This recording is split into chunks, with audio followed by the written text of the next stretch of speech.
Welcome to Worth Reviewing, and this is the Honda Civic, and it's quite a cool looking car, and it's got a bit of a boy racer design, a bit like a baby Lamborghini in that sort of way. I like it. So the Civic has been going for a long time. The first generation came out in 1972, and after nearly 50 years and 10 generations including this one, which came out late 2015, the Civic is certainly a car that wants to stand out. So this is the 2018 Honda Civic and is owned by a car reviewer called ArmaganREVIEWS. So if you want to check out his channel, then click the link down below in the description. Right, let's take a look inside. At the front, it's got quite a cool and funky design, a bit like the outside. It's quite lively in here. So all models get a TFT driver display on the instrument cluster, and there's also different options at the bottom for your features when you're driving. So this infotainment system, it's responsive, but the actual system does seem a bit clunky. I wouldn't say it's the best infotainment system in its class, but there is Apple CarPlay and Android Auto. Something I don't really like is the actual icons at the right hand side of the screen, and it's a bit of a faff even trying to use the volume controller. I mean, you can control it by using the actual slider, but it just seems so long-winded. But thankfully, from the 2019 model year Civics, they changed that to having actual buttons and a volume control knob, which is a lifesaver really. And this Civic also gets a wireless charging pad, and it fits in there nice and securely. And underneath the wireless charger is a USB and a HDMI input, and if you look closely you can see my hand. And something I do really like about this car is you can recline the front seats within a split second. Ready? And this is the back seat area. Right, let's take it for a spin.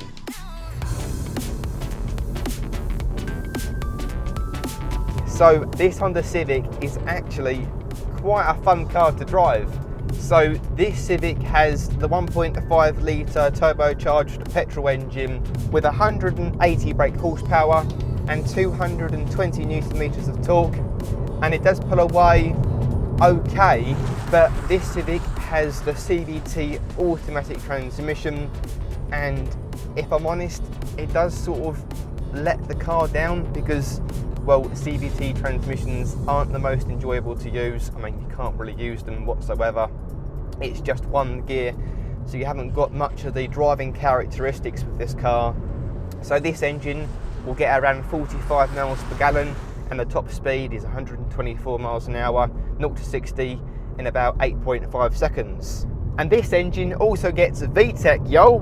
But it's not proper VTEC like it used to be. Whenever you go over a 5,500, 6,000 RPM, you then get a sense of power. In this engine, you've just got basically direct fuel injection, variable valve timing, and a turbocharger. So it's not as exciting as it used to be, but still, it does the job. There's also a 1 litre 3-cylinder petrol with 124 brake horsepower, and there used to be a 1.6 litre diesel engine with 118 brake horsepower and 300 newton meters of torque, and that engine was actually quite powerful, and I did actually like that. And normally I don't really recommend diesel engines because I don't really find they're that beneficial, but if you're looking for a used Civic with a diesel engine, definitely give it a test drive because they're pretty good. So out of the engines I've driven, I would say 50% of people would go for the 1 litre and 50% of people would go for the 1.5 in this car. It just really depends on how heavy your right foot is.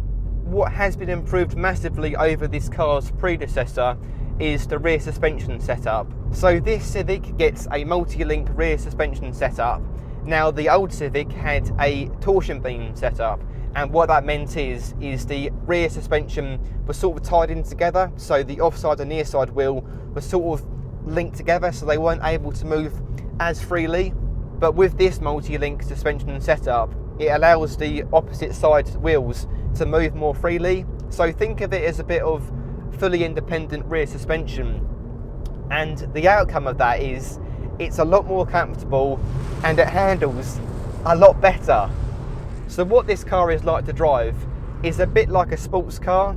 It's sporty in a way, but it's comfortable as well. So it's like a sports car without being a sports car. I mean, you've got a turbo gauge on the instrument cluster, you've got red dials. Who doesn't love red dials? You've got twin exhaust pipe tips poking out the centre of the back, and compared to its rivals, it is definitely the sportiest looking. Speaking of rivals, so this car starts at a little over £22,000, which is the same sort of price as the Ford Focus, about £1.5 grand cheaper than the Volkswagen Golf, and about a few grand more expensive than the Vauxhall Astra. But the Vauxhall Astra isn't the most exciting car to drive. So is there anything I don't like about this car? First of all, it's the instrument cluster. Personally, not really a fan of the layout, but that's just my personal liking. The second thing is the steering wheel controls, because they're not comfortable at all to use, and it's like every button you press, it's just really uncomfortable in your fingertips. Sounds really strange, but just how I find it. And the third thing is the CVT transmission. Now, I know I've already mentioned it, but it really does let down the driving characteristics from this car, because at the corners, this car has a lot of potential, but it's let down so much by this CVT transmission. It's just not exciting, not engaging, and it's just a massive letdown. So unless you really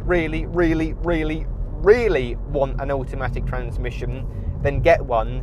But even then, I would strongly advise you to test drive one out with this gearbox just to make sure you're happy with it, because the 6-speed manual gearbox that is also available with this Civic is just brilliant. Lovely short shifting gears, precise gear changes. It is a delight to use. So unless you're really that lazy, get the 6-speed manual.